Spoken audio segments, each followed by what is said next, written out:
Muito boa noite, glória a Deus. Não seremos abalados. Estamos aí há 4 semanas, exatamente, de estarmos comemorando juntos o Natal do Salvador.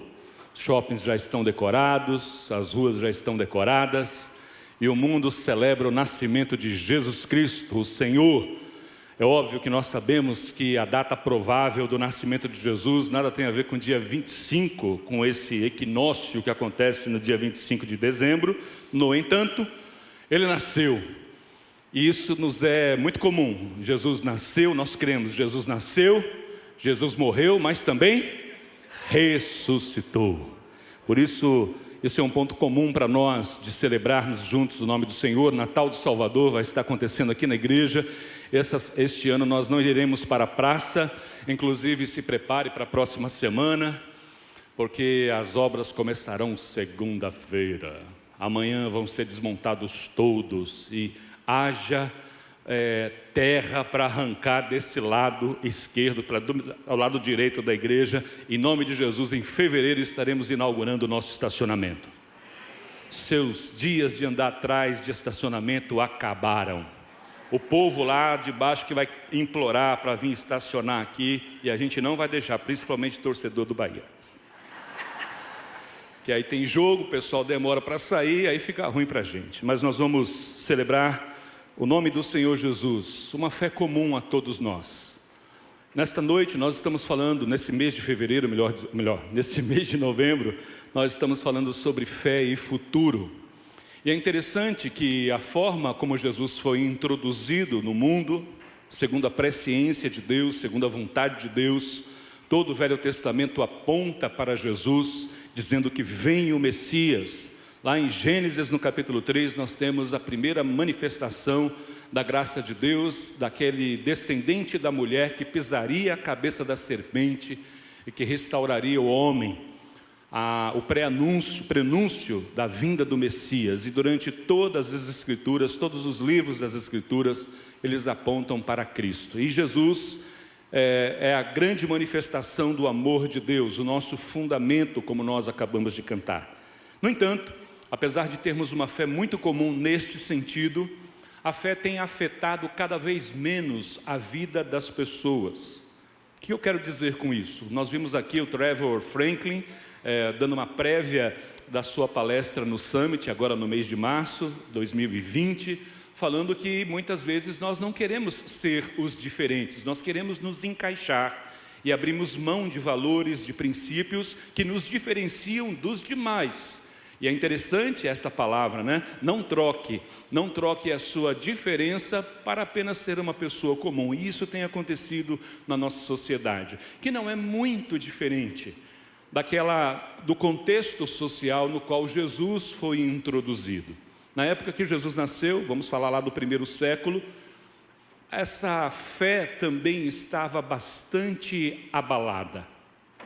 Nós vamos falar nesta noite sobre a medida da nossa fé, porque existem muitas diferentes manifestações da nossa fé, e a forma como Jesus foi introduzido no mundo por graça e misericórdia de Deus, foi num ambiente de uma fé muito variada.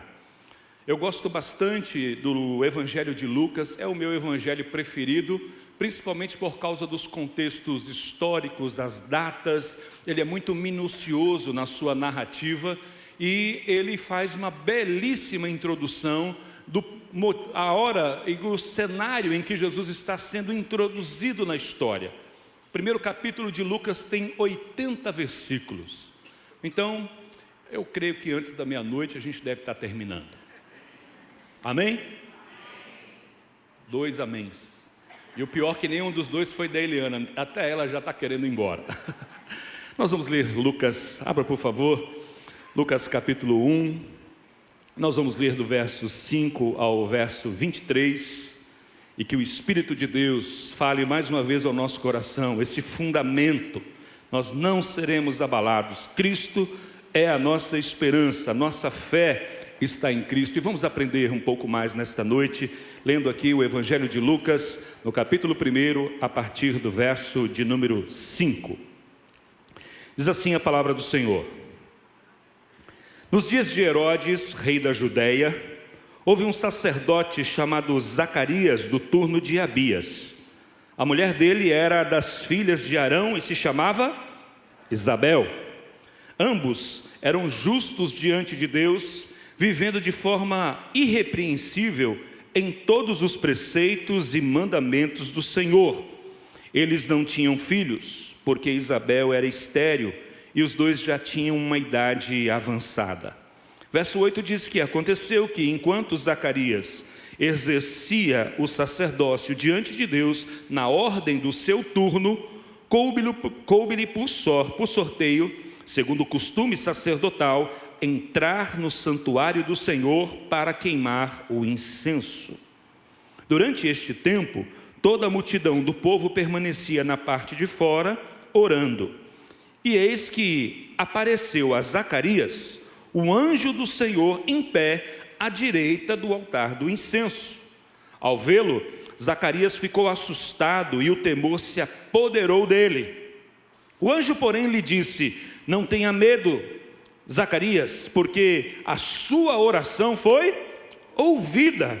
Isabel, sua esposa, dará à luz um filho, a quem você dará o nome de João. Você ficará feliz, alegre, e muitos ficarão contentes com o nascimento dele, pois ele será grande diante do Senhor. Não beberá vinho, nem bebida forte, e será cheio do Espírito Santo, já desde o ventre materno.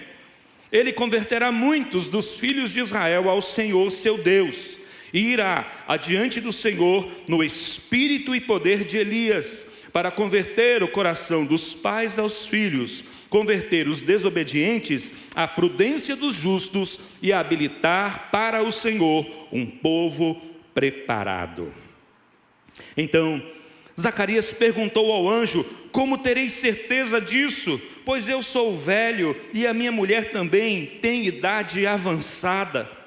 O anjo respondeu: eu sou Gabriel, que estou a serviço de Deus e fui enviado para falar com você e lhe trazer esta boa notícia.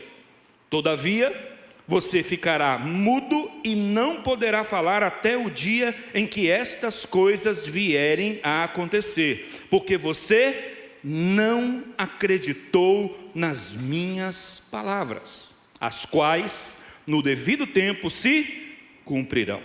O povo estava esperando Zacarias e admirava-se com a demora dele no santuário.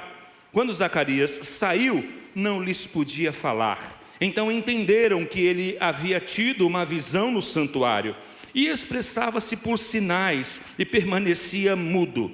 Aconteceu que, terminando os dias do seu ministério, Zacarias voltou para casa.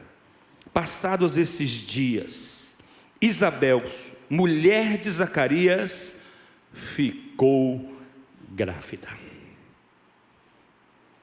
Senhor, ajuda-nos a compreender a Tua palavra nesta noite. Nós viemos aqui porque o Senhor é santo, incomparável. Nós Te exaltamos com as canções nesta noite, Senhor. E tudo que cantamos é verdade. Tu és um Deus grandioso, amoroso. O Senhor nos ama tanto que enviou Jesus, o Seu Filho querido, para que através da nossa fé nele tivéssemos vida. Senhor, que o Teu Espírito possa se mover no nosso meio nesta noite de forma poderosa, trazendo o entendimento da Tua palavra. Um dia, o Teu Espírito inspirou Lucas para escrever a Tua palavra. Ilumina o nosso entendimento nesta noite, Senhor, para compreendermos cada verdade desta palavra. É a nossa oração. Em nome de Jesus, amém, aleluia, amém. Que texto incrível das Escrituras. Então, o cenário que Jesus foi introduzido foi um cenário de uma fé muito diversificada. Eu consegui interpretar aqui, nesses 80 versículos, pelo menos 5 tipos de fé diferentes. Nós não vamos falar sobre os 5, nós vamos nos concentrar em 3, porque me parece que são os 3 mais comuns a nós. Mas é curioso que Lucas, ele começa esse trecho do seu evangelho narrando o reino de Herodes. E a primeira fé é a fé de Herodes, o rei da Judéia. Ele é conhecido na história por ser um rei que era descendente de Esaú, dos edomitas, mas se declarava judeu. Era muito curioso porque ele tinha uma certa afinidade com a religião judaica. E ele era considerado como um praticante do judaísmo, ao ponto de, no primeiro século, ele restaurar o templo, o chamado Templo de Herodes.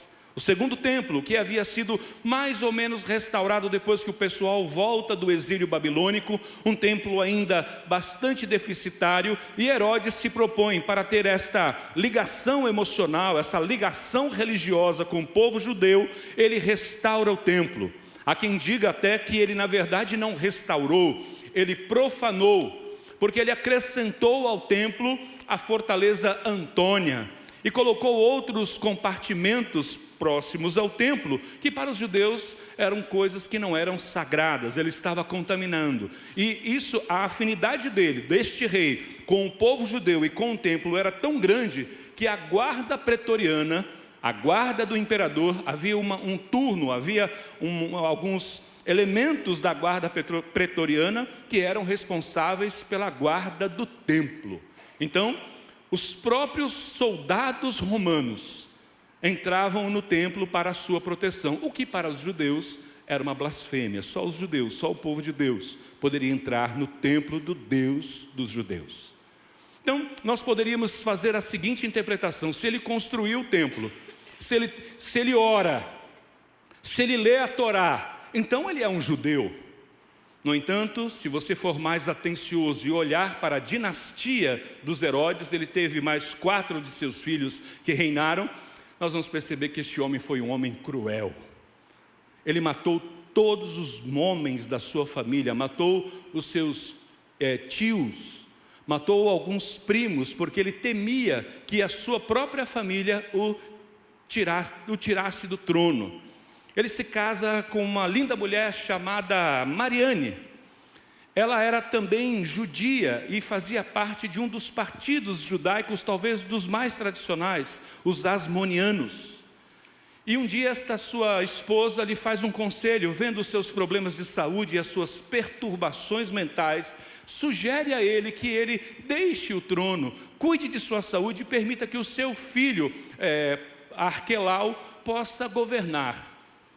E você sabe o que acontece quando uma esposa dá um conselho para um marido que não é lá essas coisas. O que acontece? Oi? Faz o contrário. Aqui ele fez o seguinte, ele simplesmente matou Mariane. Ele assassinou sua própria esposa, porque tinha medo que ela se levantasse contra ele no trono. Não é curiosa este tipo de religiosidade, de alguém ligado a um lugar sagrado, de alguém que se dizia cristão? Isso é muito parecido com Constantino.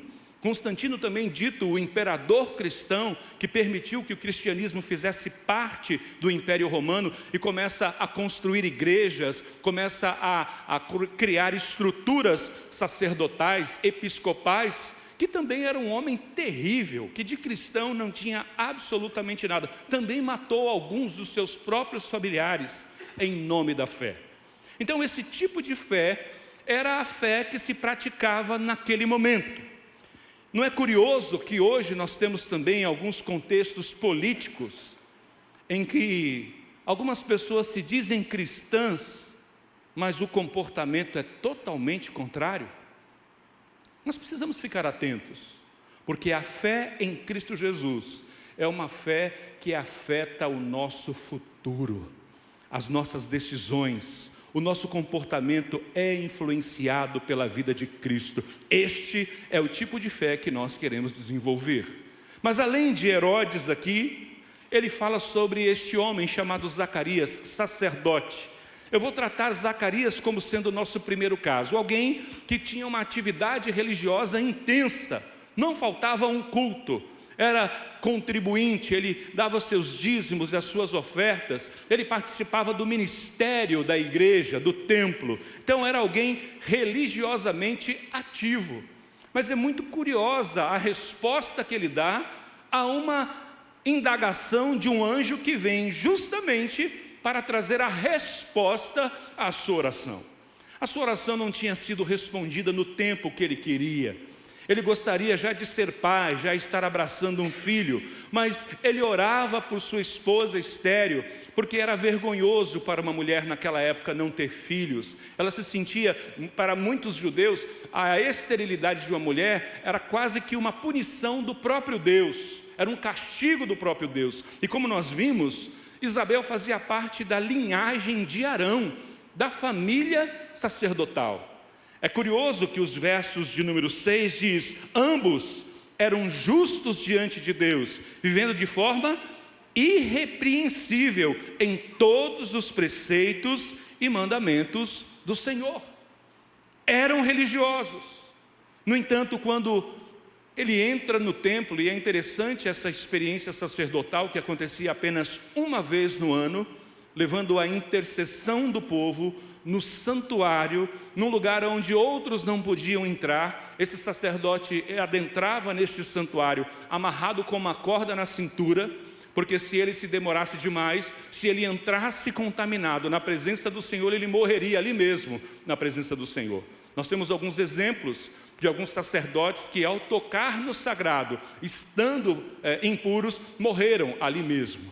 Então havia este costume de um dos sacerdotes, eram 24 turnos, vários sacerdotes de diversas linhagens. Então coube-lhe por sorteio esse privilégio, esta honra de entrar no lugar onde a adoração seria levada diante de Deus através do incenso. E quando ele chega, tem um homem em pé do lado do altar do incenso. Ele fica assustado. Será que é alguém da guarda pretoriana? Será que é algum irreverente adentrou ao templo sem que fosse convidado? Mas aquele anjo começa a conversar com ele. Ele fica ali atemorizado e o anjo fala: não tenha medo, Zacarias, porque a tua oração foi ouvida.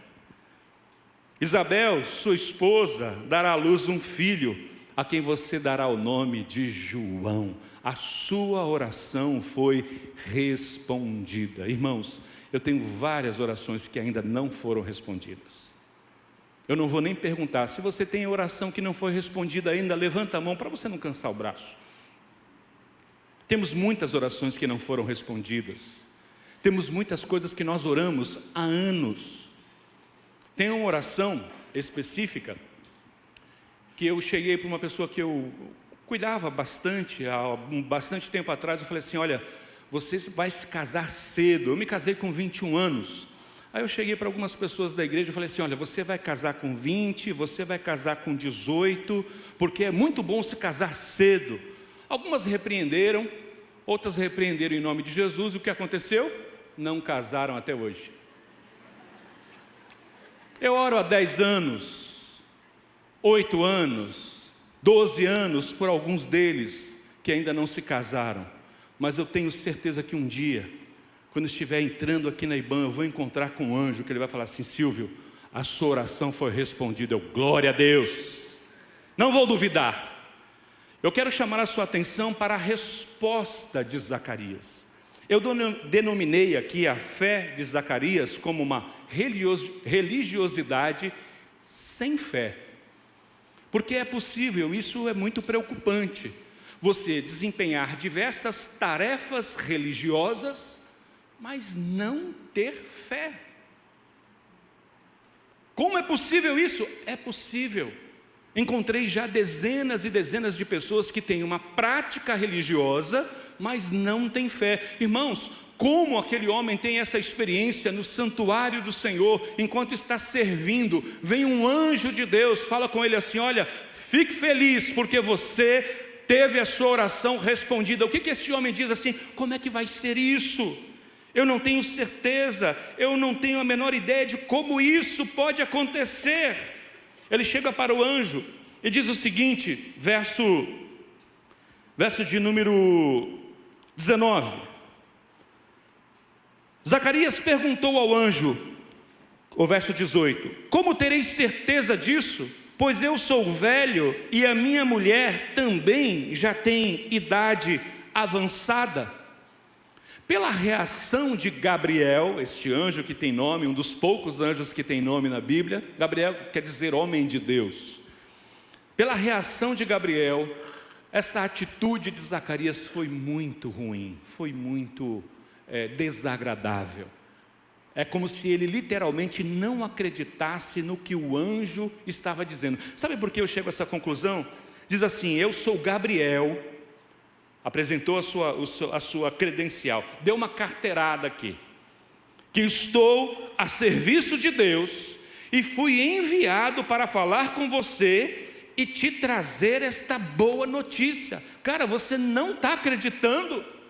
Você está orando há anos por sua esposa, e porque agora você é incapaz, você já está velho, ela está velho, você não acredita que Deus possa fazer aquilo que é impossível para o homem, que é impossível para uma mulher? Olha, eu vou dar um desconto para você não ser puxado pela cordinha. Lembra da cordinha? Você vai ficar mudo até que estas coisas aconteçam, porque apesar de você não crer, João vai nascer. Isso é muito próprio da religiosidade sem fé. A religiosidade sem fé produz esterilidade. A sua esposa, Isabel, ela não era uma mulher incrédula, mas a Bíblia diz, aqui no verso de número 24, passados esses dias, Isabel, mulher de Zacarias, ficou grávida. Como é que isso foi acontecer, irmãos? Eu percebo que vocês estão bastante apreensivos. Isso foi uma brincadeira. Porque, às vezes, fulana está grávida. Como é que isso foi acontecer? É mais ou menos assim. E aí a gente explica. Isabel ficou grávida de um velho, sendo velha. Mas olha o que Isabel diz, verso de número 25. Ela fica grávida e ela não saiu de casa durante quanto tempo? 5 meses. Pois dizia: foi isto que o Senhor me fez ao contemplar-me, para acabar com a minha vergonha diante das pessoas. Isabel se trancou em casa e não contou o milagre para ninguém. Eu coloquei o nome desta fé de uma fé que não quer correr riscos, ou então de uma fé que não é compartilhada. Se tem uma das coisas que nós cristãos gostamos muito, muito, muito, é de contar a bênção. Conta a bênção, irmã. Eu vou abrir aqui 10 minutos para testemunho. Estou brincando, já tinha gente levantando. Não dá tempo para isso hoje. Nós gostamos de contar as bênçãos, os milagres que Deus realizou na nossa vida. Mas Isabel tinha um relacionamento com Deus e um comportamento religioso também bastante duvidoso. Metade da sua gravidez ela passou trancada em casa. O único que sabia que ela estava grávida, quem era? Zacarias. É interessante que lá no verso 56, quando as pessoas ficam sabendo que ela está grávida, ela não está mais grávida, o menino já nasceu. E todos ficam espantados. Mas preste atenção nisso, neste tipo de fé. Que fé é esta que não gosta de correr riscos? Uma fé que não é compartilhada. Você já viu isso em algum lugar? Eu já. Eu conheço pessoas que abraçam filhos que não podiam ter, mas nunca testemunharam isso para a glória de Deus.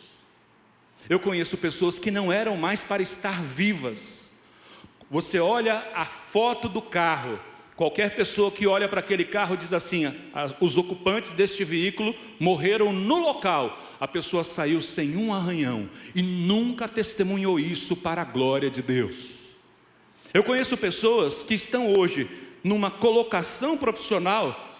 Se dependesse da capacidade intelectual e das habilidades dessa pessoa, ele jamais alcançaria aquele posto, e está lá, e não usa isso para a glória de Deus. É uma fé que não quer correr riscos, é uma fé que não quer ser compartilhada. Então o cenário da chegada do Messias aqui não é diferente do cenário do século 21.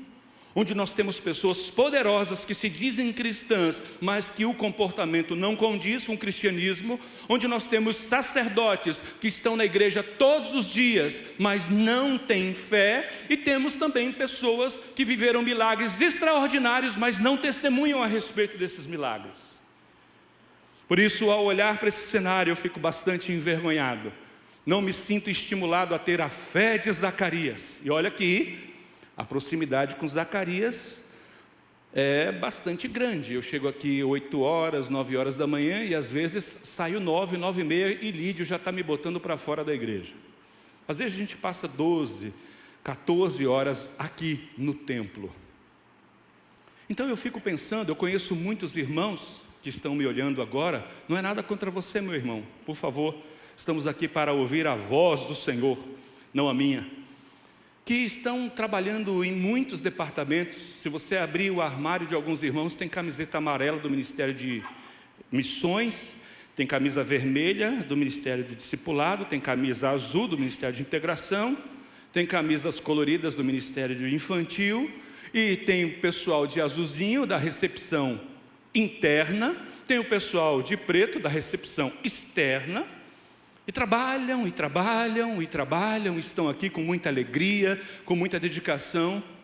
Uma preocupação nossa, eu digo nossa equipe pastoral, e a visão desta igreja é: essas pessoas que estão servindo a Deus, estão servindo a Deus? Ou estão apenas num ativismo religioso que não serve para absolutamente nada, a não ser aplacar a nossa consciência? Fui na igreja hoje, opa, já fiz o meu papel. Hoje já entreguei o meu dízimo, já fiz tudo que estava ao meu alcance. Não. Jesus Cristo não veio para nos dar este tipo de fé. E o que me traz consolo é que a narrativa de Lucas não acaba aqui. Ele puxa um quarto exemplo. O primeiro exemplo, Herodes. O segundo exemplo, Zacarias. O terceiro, Isabel. Mas o quarto é incrível. Leia comigo o verso de número 28, diz assim, 26, no 6º mês, o anjo Gabriel foi enviado por Deus a uma cidade da Galileia chamada Nazaré, a uma virgem que estava comprometida a um homem, a casar com um homem da casa de Davi, cujo nome era José. A virgem se chamava Maria, e aproximando-se dela, o anjo disse: salve, agraciada, o Senhor está com você. Ela, porém, ao ouvir esta palavra, perturbou-se muito e pôs-se a pensar no que poderia significar esta saudação. Mas o anjo lhe disse: não tenha medo, Maria, porque você foi abençoada por Deus. Você ficará grávida. Irmãos, Gabriel chegou na tua casa, vai ter criança. Pode ter certeza disso. Eu só garanto, não interessa a sua condição física. Se Gabriel for lá, se prepare, porque me parece que Gabriel é especialista nisso. Ô Gabriel, visita algumas casas desta igreja, em nome de Jesus. Salve, muito abençoada, você ficará grávida e dará à luz um filho, a quem chamará pelo nome de Jesus. Este será grande e será chamado Filho do Altíssimo. Deus, o Senhor, lhe dará o trono de Davi seu pai. Ele reinará para sempre sobre a casa de Jacó, e o seu reinado não terá fim. Então Maria disse ao anjo: como será isto, se eu nunca tive relações com homem algum? Olha que interessante a pergunta dela. Ela falou: olha, eu estou gostando desse negócio, mas como que vai ser isso? Eu sou virgem, estou noiva, não tive relacionamento com homem nenhum. O senhor pode me explicar como é que vai acontecer isso, anjo? Aí o anjo explica, verso 36. O Espírito Santo virá sobre você, e o poder do Altíssimo a envolverá com a sua sombra, e por isso também o ente santo que há de nascer será chamado Filho de Deus. Irmãos, eu não sei o que é pior aqui. Se é uma mulher se ver grávida sem nunca ter tido um relacionamento com um homem, ou a explicação que o anjo dá. Para nós, sentados aqui no século 21, é muito fácil saber quem é o Espírito Santo. Mas naquela época, fazia 400 anos que não havia profecia, não havia palavra, não havia manifestação de Deus. É o chamado período interbíblico, simbolizado por uma folha em branco que tem aí entre o Velho e o Novo Testamento da sua Bíblia. 400 anos, um afastamento religioso, falta de conhecimento de Deus.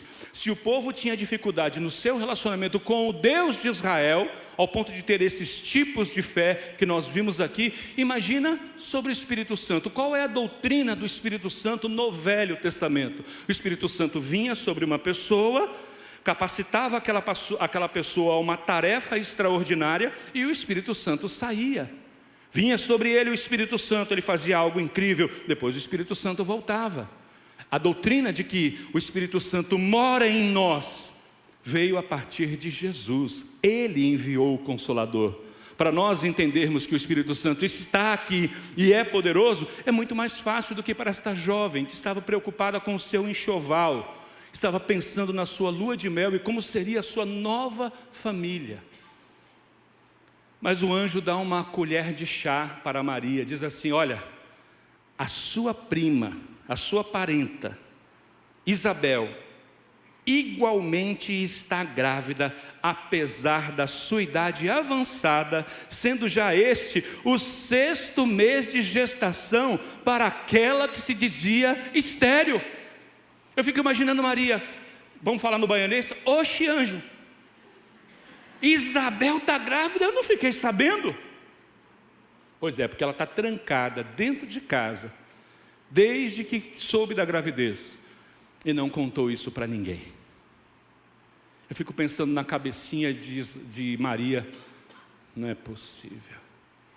Deus respondeu às orações de Isabel e de Zacarias. Imagina a felicidade que eles estão. Ela creu. Sabe por que eu posso dizer isso? Leia a sequência no versículo seguinte, verso 38. Aqui está a serva do Senhor, que aconteça comigo o que você falou. Aleluia! Creu. E é interessante que nosso caso número 3 vai de encontro ao nosso caso número 1 e 2. Sabe o que ela faz? Ela se levanta, larga o enxoval e vai para a casa de Isabel. Isabel não contou o testemunho, mas ela vai lá para ver, porque ela creu na palavra daquele anjo. E nós precisamos lembrar que Maria está lá na Galileia, na periferia da região da Judeia. Nós precisamos lembrar que Judeia, governada por Herodes, era o lugar onde estavam os judeus. No meio tinha Samaria, que era um povo misturado, um povo judeu, mas muitas pessoas que voltaram do exílio babilônico. Mas na Galileia era um povo que já não praticava mais o judaísmo. Eles não eram considerados judeus. A Galileia era o resto dos povos. Eram aqueles povos que haviam se afastado do Deus de Israel. E foi exatamente lá que Jesus começou o seu ministério.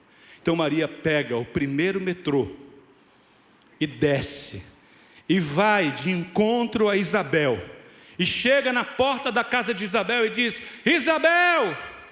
Naquele momento acontece algo incrível com Isabel, que está o quê? Trancada dentro de casa para ninguém saber. Na hora que ela ouve a voz de Maria, o bebê começa a se estremecer dentro do seu ventre. E ela diz o seguinte, verso de número 39, ela entrou na casa de Zacarias, 42, diz que ela ficou cheia do Espírito Santo. Isabel, aquela que creu mais ou menos, que não quis correr riscos, diz o verso 41, então Isabel ficou cheia do Espírito Santo e exclamou em alta voz: bendito é você entre as mulheres, e bendito é o fruto do seu ventre, e que grande honra é para mim receber a visita da mãe do meu Senhor. Aleluia! Aquela fé rasa, aquela fé que não queria correr riscos, faz a sua primeira declaração poderosa, cheia do Espírito Santo. Por isso, irmãos, ao olhar para a narrativa de Lucas, e eu disse para vocês que são 80 versículos. O último versículo, lá no capítulo de número 1, verso 80, diz: o menino crescia e se fortalecia em espírito, e viveu nos desertos até o dia em que havia de se manifestar a Israel. Quem é este menino? João Batista. Então começa com o rei Herodes, que diz que é cristão, que diz que é judeu, mas tem um procedimento horrível, e termina com um homem extraordinário. Segundo palavras de Jesus, entre os nascidos de mulher, não há ninguém superior a João Batista. Qual é a medida da nossa fé?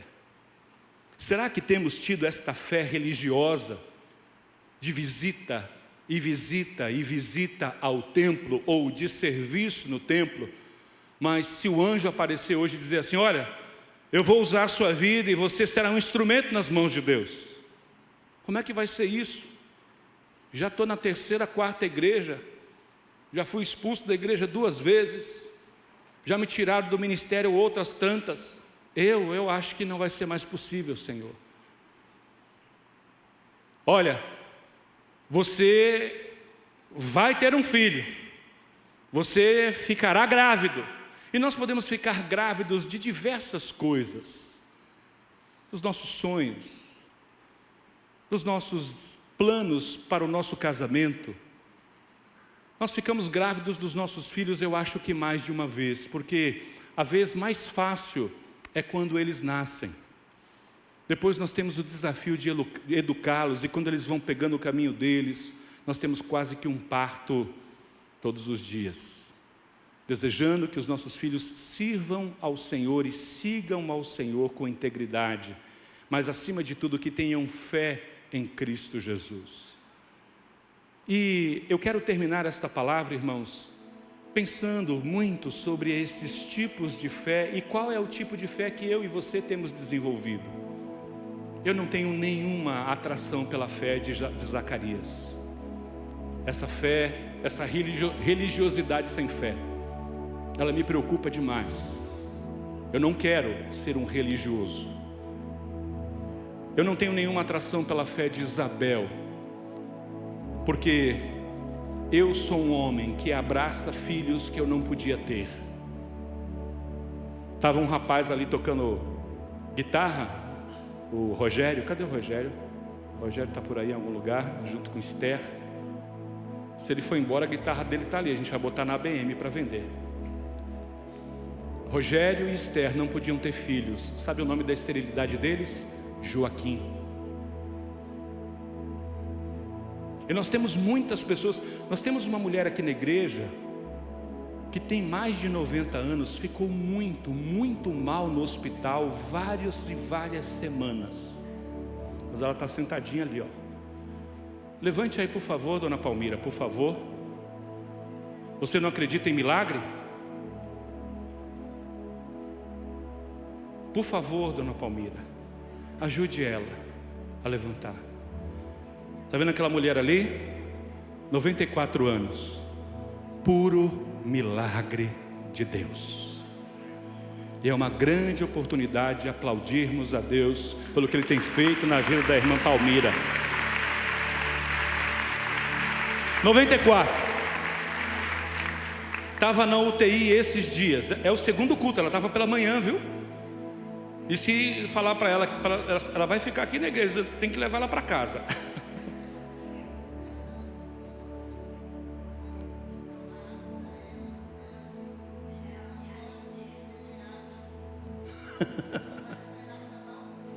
Para depois ir tomar água de dona Palmeira. Você já imaginou se essa mulher não testemunhar? Eu participei do aniversário de 94 anos dela, que foi na praça, em frente à casa dela. Estávamos ali louvando, adorando, e veio uma vizinha, que é de uma outra religião, e parou e sentou e ficou conversando. Olha, mas como é que a senhora foi convidada? Não, eu estava passando, mas essa mulher tem uma vida extraordinária. Ela, toda vez que me vê, ela prega para mim, para os meus filhos. Então, a fé de Isabel nada tem a ver com a fé de dona Palmira.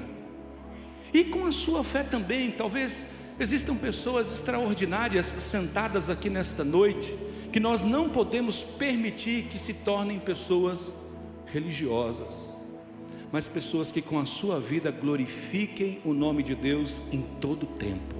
Exalem o bom perfume de Cristo. Eu conversava com ela: o que a senhora está fazendo aqui, dona Palmeira? Ela falou: eu sou o reflexo de Cristo. Com a vozinha dela.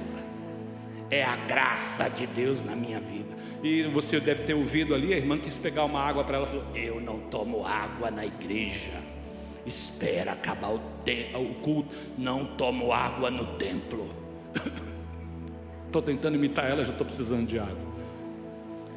Eu não posso me permitir servir a Cristo que nasceu, e nós vamos celebrar daqui 4 semanas, engrandecer o nome do Cristo que nasceu, mas também engrandecer uma fé que é a fé que eu e você precisamos ter, uma fé de gente simples, uma fé de gente que acredita, uma fé de pessoas que crê. Se Deus falou, Ele vai fazer, apesar da minha incapacidade física, apesar da minha incapacidade intelectual. Deus é poderoso para fazer. Você crê nisso? Então hoje é uma noite para nós termos a nossa fé renovada, ou a nossa fé transformada, para sairmos todos daqui prontos para daqui 4 semanas termos muitos motivos para engrandecer e glorificar o nome do nosso Deus. Quem sabe você não vai chegar hoje em casa e Gabriel vai estar lá do lado do fogão. Tem gente falando misericórdia. Mas quem sabe você tem orado há tantos anos pelo quê? Você ainda acredita que Deus vai cumprir o que Ele prometeu? Eu espero que sim, porque eu acredito. Eu quero continuar olhando para as Escrituras, crendo que o Senhor é poderoso para fazer infinitamente mais do que pedimos ou pensamos, segundo o poder que opera em nós. Quando Maria pergunta para o anjo: eu vou ficar grávida sem ter relacionamento com um homem, e minha prima Isabel, velhinha, estéril, está grávida? Ele fala: é. E olha a resposta do anjo, verso 37. Porque para Deus não há nada impossível. Se você acredita que para Deus não há nada impossível, coloque-se de pé no lugar que você está. Aleluia, aleluia. Vamos fazer uma oração. Vamos pedir a Deus que nos dê a oportunidade de vivermos essa experiência nesse caos religioso que nós vivemos, nesse ambiente religioso destituído de fé que nós vivemos muitas vezes, e sermos um povo cheio de fé e de decisões que afetam o nosso futuro, como estava escrito na nossa mensagem deste mês de novembro. Um povo que crê num Deus poderoso, um povo que crê num Deus que sabe que Ele está acima de todas as coisas e acima de tudo, de fato, para transformar, para modificar, para curar, para libertar. A fé dessas pessoas era uma fé fraca, mas quando o Espírito Santo veio sobre elas, elas passaram a viver um tempo diferente. O Espírito Santo não vai vir sobre nós nesta noite, porque se você nasceu de novo, o Espírito Santo já está em você. Ele pode estar entristecido, ele pode estar apagado, mas Ele está em você. Só tem um jeito de você não ter o Espírito Santo: é você não ter nascido de novo, não ter entregue a sua vida a Cristo Jesus. Porque se hoje você nascer de novo, você vai sair daqui com este Espírito poderoso, que nos leva a experiências incríveis e aumenta a nossa fé. Logo que eu cheguei na igreja, uma das canções que mais mexeram comigo, me fez acreditar que Deus é poderoso, essa canção que eu vou contar em forma de oração junto com você. Se você tem mais de 30, você vai se lembrar dela. Se você tem menos de 30, nos acompanhe. Diz assim: nosso Deus é soberano, Ele reina antes da fundação do mundo. Nosso Deus é soberano, Ele reina antes da fundação do mundo. A terra era sem forma e vazia, e o Espírito do nosso Deus se movia sobre a face das águas. Foi Ele quem criou os céus dos céus, que fez separação das águas da terra seca. Foi Ele quem criou os luminares, que criou a natureza e formou o homem. Bem forte. Glória a Deus por suas maravilhas, pela sua grandeza. Glória a Deus, glória a Deus por suas maravilhas, pela sua grandeza. Glória a Deus. Glória a Deus pelos filhos que nós abraçamos e não podíamos ter. Glória a Deus pela vida e a saúde que temos, apesar dos acidentes e ameaças de morte. Glória a Deus pelos casamentos que não deveriam existir mais e existem pela intervenção sobrenatural de Deus. Glória a Deus por nossos filhos que foram apresentados na presença do Senhor e quando forem adultos estarão na presença do Senhor. Glória a Deus pela nossa vida profissional, que é apenas um meio, um canal para nós ganharmos recursos, mas nós somos servos e servas de Deus para o louvor da sua glória e para estar e fazer aquilo que Ele quer que façamos. Glória a Deus, glória a Deus.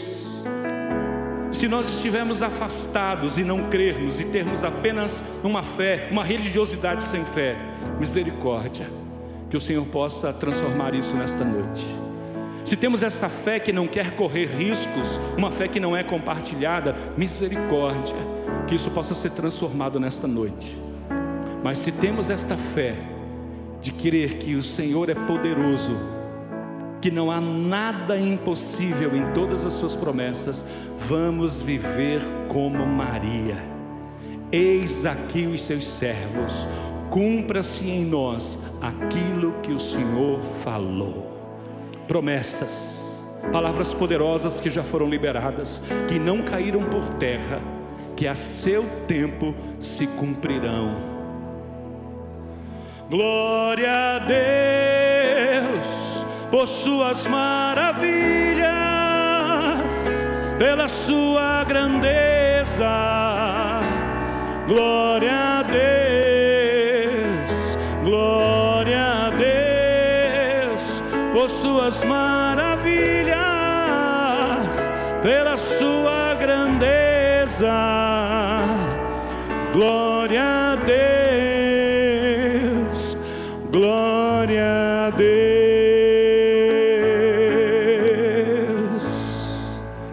Aleluia. Exaltado seja o teu nome, engrandecido seja o teu nome, porque o Senhor entrou na nossa história. Diante de fé, de algumas medidas de fé tão pequenas, tão descaracterizadas, o Senhor enviou Jesus e nós somos teus filhos. A pregação de João Batista nos alcançou, converteu o nosso coração ao Deus Todo-Poderoso. Somos o povo preparado.